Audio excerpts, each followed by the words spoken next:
ദേശീയ രാഷ്ട്രീയത്തെ പിടിച്ചുകുലുക്കിയിരിക്കുകയാണ് അമിത്ഷായുടെ അംബേദ്കർ പരാമർശം. പാർലമെന്റിനകത്തെ പ്രതിഷേധത്തിന് പുറമെ പതിവില്ലാത്ത വിധം പുറത്തും പ്രതിഷേധവും സംഘർഷവും ഇന്ന് കണ്ടു. എന്തായിരുന്നു ഈ വിവാദത്തിന് അടിസ്ഥാനമായ പരാമർശം? നോക്കാം. अभी एक फैशन हो गया है अम्बेडकर अम्बेडकर अम्बेडकर अम्बेडकर अम्बेडकर अम्बेडकर इतना नाम अगर भगवान का लेते तो 7 जन्मों तक स्वर्ग मिल जाता.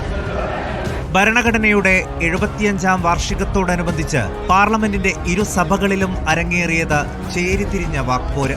രാജ്യസഭയിലെ ചർച്ച ഉപസംഹരിച്ച് അമിത്ഷാ നടത്തിയ ഈ പരാമർശമാണ് ദേശീയ രാഷ്ട്രീയത്തിൽ സമീപകാലത്തെ ഏറ്റവും ചൂടുപിടിച്ച ചർച്ചകൾക്ക് വഴിവെച്ചത്.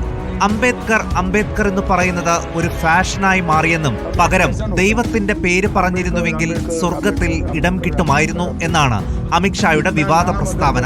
അംബേദ്കറെ അവഹേളിച്ച അമിത്ഷാ രാജിവെക്കണമെന്നാണ് പ്രതിപക്ഷ ആവശ്യം. പ്രതിഷേധം പാർലമെന്റും കടന്ന് പതിവില്ലാതെ പുറത്തെത്തി. അപകടം തിരിച്ചറിഞ്ഞ BJP ഇന്നലെ തന്നെ മുതിർന്ന നേതാക്കളെ പ്രതിരോധത്തിനുമിറക്കി. നരേന്ദ്രമോദിയുടെ ട്വീറ്റിലും അമിത്ഷായുടെ വിശദീകരണ വാർത്താ സമ്മേളനത്തിലും തീർന്നില്ല പ്രശ്നങ്ങൾ.